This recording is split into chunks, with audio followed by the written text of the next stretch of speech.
Hello everyone, welcome back to GGN. This is part 2 for this news report today, Monday, April 1st, 2013. My website is ggnonline.com, and on YouTube my channels are ddarko2012 and ddarko2013. The headlines and links should be in YouTube's video description.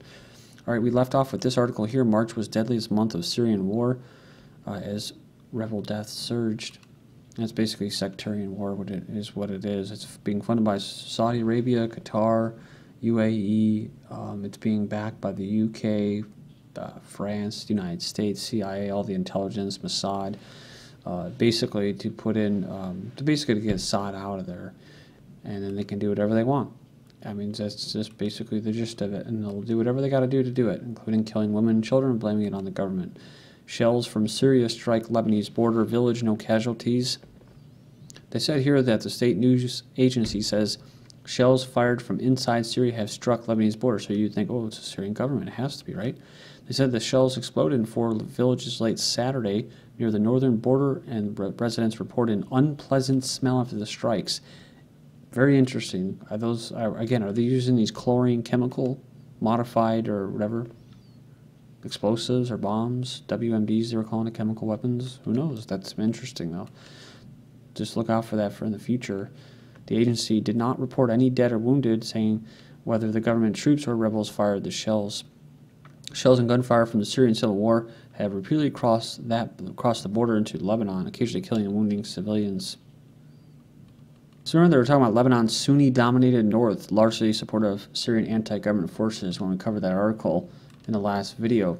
But you have to remember, the Syrian rebels were just responsible for blowing up this mosque that had this Sunni cleric in it. So they're willing to kill themselves. You know, that's a typical tactic, especially of Zionists, and these people are working for them, even though they say that they hate the Zionists. Obama-backed Syrian jihadists behead pro-government Sunni cleric, then drag his body through the streets. Now, I knew he died, but I didn't know about all this. It says Sheikh Hassan, this imam of the mosque in northern Aleppo neighborhood, was killed overnight by rebel fighters. This is March 31st in the area, and his body was dragged through the streets, says the Syrian Observatory for Human Rights. So this isn't the actual photo, but this is just a photo of their other crimes that they've committed, such as beheading people if they're a supporter of the government. Syrian state news agency Sana reported that the assassination by terrorists who mutilated his body afterwards had been slaughtered and beheaded. So they said here that the clerics of Aleppo denounced the despicable crime committed by the enemies of humanity who assassinated the sheikh and laid his head on the minaret of Al-Hassan's mosque. Pretty horrific stuff, man. These guys are like barbarians, dude. And the U.S. is supporting this. This is unbelievable. And people give a crap and don't worry about North Korea. Like I said, I just shake my head, man. I shake my head just like, oh, North Korea, what are we going to do? I shake my head and say, oh my God, humanity, what are we going to do? Just let it play out, I guess, right? Jordan Palestinians sign agreement to protect Jerusalem holy sites. During the visit to Amman, it says here, Abbas signs agreement with King Abdullah of Jordan regarding the protection of Muslim Christian holy sites in Jerusalem. Sounds nice and lovey-dovey, right? But it says here that the agreement was signed during Abbas's visit in Jordan in the presence of Palestinian minister. But when you go down here, it says according to the agreement, it was devised in order to coordinate the protection of the mosque and all Muslim Christian holy sites in Jerusalem. It says here that Jordan's 1994 peace treaty with Israel recognizes Jordan's role as custodian of Christian and Muslim shrines in the city, which Israel captured from the kingdom in 1967 Mideast War. Historic Damascus Synagogue looted and burned. This is from today. Rebels, Assad forces trade blame for destruction of ancient synagogue built atop a cave used by Prophet Elijah. The 2,000-year-old synagogue in the Syrian capital Damascus was looted and burned to the ground. We know who this was because we've already covered articles about how the rebels are looting these places to fund their terrorist activities. The Syrian army loyal to Assad and rebel forces are blaming each other for the destruction of the historic synagogue. It's like I said before, I mean, just common sense dictates that they have nothing to gain by burning it down, right? Why would they blow up their own historic things that attract tourism when all of the dust settles, right? Especially when you see videos on Live Leak where you see the rebels blowing up Christian churches and blowing up Muslim mosques. The government said that the rebels burned the synagogue and the so-called Zionist agents stole its historic religious items in an operation that had been planned for several weeks. What they're referring to is this: Zionist Commandos robbed rare items of Damascus synagogue. The Zionist intelligence agency has succeeded in robbing various precious items from the synagogue located in the Jobar neighborhood northeast of the Syrian capital. This is Syria Truth website reporting this. The Zionist agents were assisted by the Jordanian kingdom. That's funny. Turkish militias, the so-called Free Syrian Army, and al-Nusra Front of al-Qaeda, which controls the area, the website stated. The site obtained the information from its correspondent, Leah Abarvanowicz, citing sources to the Syrian Rabbi Abraham Hamra, who lives in the occupied territories of Palestine since 1994. The sources confirmed the Syrian Truth that the decision to steal the contents of the Syrian Jewish temple was made 3 weeks ago due to being a victim of several shells that have ravaged its outer walls. Moreover, the sources assured that a Zionist Commandos unit composed of 15 members landed in Damascus earlier this week and removed rare items from the temple. The operation was carried out with the help of Islam Brigade's militia, noting that the Zionist Commandos were divided into 5 teams in order to get out of Syria through 5 different directions. A Syrian Jewish source also revealed that the Zionist members of the commando were Arab origins, including Iraqi, Moroccan, Lebanese, and were dressed in Islamist jihadist uniforms. Hundreds of Israeli Druze said anxious to join the fight against the rebels in Syria. IDF veterans in the community determined to defend their core religionists against al-Qaeda affiliated rebels. That's a weird word. I've never seen that before. But it says here, with rebel forces having consolidated control over much of the Syria's border with Israel, hundreds of these Druze IDF veterans reportedly wish to cross the border into the war-torn country to defend their brethren against anti-Assad forces that have attacked them in recent weeks. I said last week, rebels from the al-Qaeda-linked al-Nusra Front targeted the village of Qadar near the Israeli border and killed 7 villagers. The border between Israel and Syria runs along the eastern edge of Golan Heights, a plateau that Israel captured from the Syrians during the Six-Day War in 1967. You like that? Kind of like with Jordan. You don't hear anything about that as far as going back for history and stuff. We received hundreds of phone calls from young men who called and announced, "We will do anything to protect our brothers in Syria." He said these young men are ready for anything, to enlist, to fight, to fundraise. In recent weeks, rebels have made significant advances in the southern provinces bordering Jordan and Israel. This was disputed, but for whatever it's worth, they say that they also see several army checkpoints in the Syrian-Jordanian border. So the former mayor in Golan Heights said anyone who touches Syria's Druze will be putting their life on the line. He says these Druze in Syria have no ambition to seize power there and have led quiet lives, but in the event of actual killings, all bets are off. As far as we're concerned, many of our men are willing to sacrifice their lives for our Druze brothers in Syria. And we just covered this recently, March 4, 2013. Iraqi Lebanese Shiites unite to protect Damascus shrine from Sunni rebels. A Shiite military unit has emerged in Damascus to fight Sunni rebels while also pledging independence from President Assad. The multi-ethnic brigade reportedly claims their only aim is to protect the local shrine. This is following reports that rebels have destroyed or damaged other Shia holy sites across the war-torn country.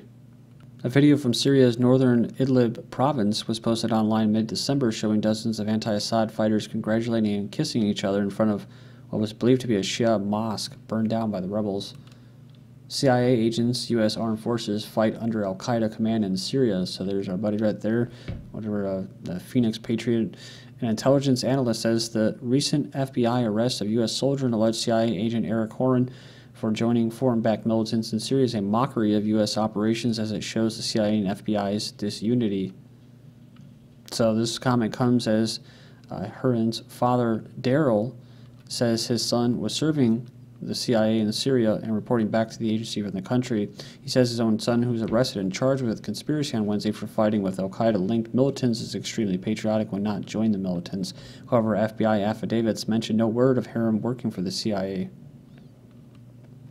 What we know is that the weapons that this young man is accused of using came through Turkey. They were supplied by NATO, and there is no question about this. The group is claimed by the United States. If you want to accuse him of something, he could have just as easily been arrested if he'd failed to shoot at Syrian army helicopters. It says, I have no idea what the crime is here, other than it appears that the CIA and FBI don't know what each of them is doing, which, by the way, it's not the first time it's happened. This is Gurdon Duff from Veterans Affairs, I believe. Not Veterans Affairs, but Veterans Today. Okay, moving on here, we have from Dallas to Damascus, the Texas straight shooter who could replace Syria's Assad. So, a local boy from Syria, or actually Texas, he is a straight shooter from Texas who worked as a telecom executive until November. But this Ghassan Hitu now finds himself the presumptive caretaker leader of Syria as the world's powers plot the end of Bashar Assad's crumbling regime. He's an American citizen born in Syria. He's the new prime minister of the opposition's interim government. I like this. It says the friends describe Hito 50 as sincere and practical, but the charismatic technocrat will need all the charm he can muster to unify Syria's fragmented opposition. They're talking about those that are like al-Qaeda and stuff like that. I don't really have to waste my time or your time going through this. You can go there and check it out. But just seeing the words that he's from Texas, he was a telecom conglomerate, executive, American citizen, charismatic technocrat. I think that's all he, rapid rise. This guy was picked by the global corporations. So they condemned Qatar's handover of Syrian embassy to opposition. A senior advisor to the leader of the Islamic Revolution, al-Khamenei, has criticized Qatar for allowing Syria's Western-backed opposition to open its embassy in Doha. He said what happened in Qatar was a theatrical move influenced by a number of reactionary regional countries. This move is against international law, he said. He says Qatar, along with Saudi Arabia and Turkey, have been widely viewed as the West's main Mideast allies, supporting foreign-backed militants who have been fighting the government of Syria's president. He added that the fate and future of Syria can only be determined by the Syrian nation. But they're doing a humanitarian mission. I mean, he should know that, right? UAE's Syria aid effort is truly humanitarian. So is the CIA when they funnel weapons in there and that.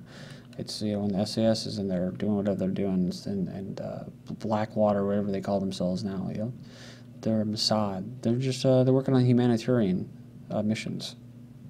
From Land Destroyer Report, we have warning, final PsyOp versus Syria begins. It says, out of time, out of legitimacy, and out of options, the West is attempting once again to prop up its faltering terrorist proxies with another psychological operation aimed at breaking the will of the Syrian people, despite the West's multiplying tactical and political shortcomings. It begins with a suspicious CBS News AP report titled, Master Plan Underway to Help Syria Rebels Take Damascus with U.S.-approved airlifts of heavy weapons, which claims to divulge a covert plan by the West to flood Syria's northern and southern borders with increased weapons and fighters for a final push to take the capital. So it claims the Mideast powers opposed to Assad have dramatically stepped up weapons supplies to Syrian rebels in coordination with the U.S. But it says here, one must question why the Western media would boldly declare to the world what is supposed to be a covert operation if such an operation had any tactical chance of succeeding. It says here the announcement was designed to either cover for wide-scale Western special operations inside Syria, which I was just talking about, or to help achieve a psychological victory, or both, to induce panic and terror across the Syrian population and increasingly barbaric terrorist attacks on Syria's civilians. So this basically echoes NATO's failed July 2012 Operation Damascus Volcano. You guys probably remember that, where the Western media coordinated a propaganda blitzkrieg designed to portray Syria as on the verge of collapsing, with Aleppo and Damascus fall imminent. I finished up with the article by saying a window is closing and the West is resorting to dangerous desperation. Syria and its allies, as well as concerned interests around the world, must be more vigilant and resilient than ever. The telltale signs of psychological operations are there, but for a psychological operation to succeed, a nation's people must not be prepared or aware that it's coming. It says by raising awareness of this recent basically incident, snatching a psychological victory from the jaws of a tactical defeat, we can help quicken the day when the West war machine finally stumbles and falls, giving the people of Syria their lives back. Lastly, Iran gives wet gunpowder award to Michelle Obama over Argo. They presented a special award to the First Lady for revealing the influence that the White House sways over the Hollywood film industry. So they said, besides being clearly anti-Iranian and and has no artistic value. They said that she won the award because she showed the world that the Zionists in the White House have an immense influence and control over the Hollywood film industry. This is GGN, and I'm Darko. Thank you.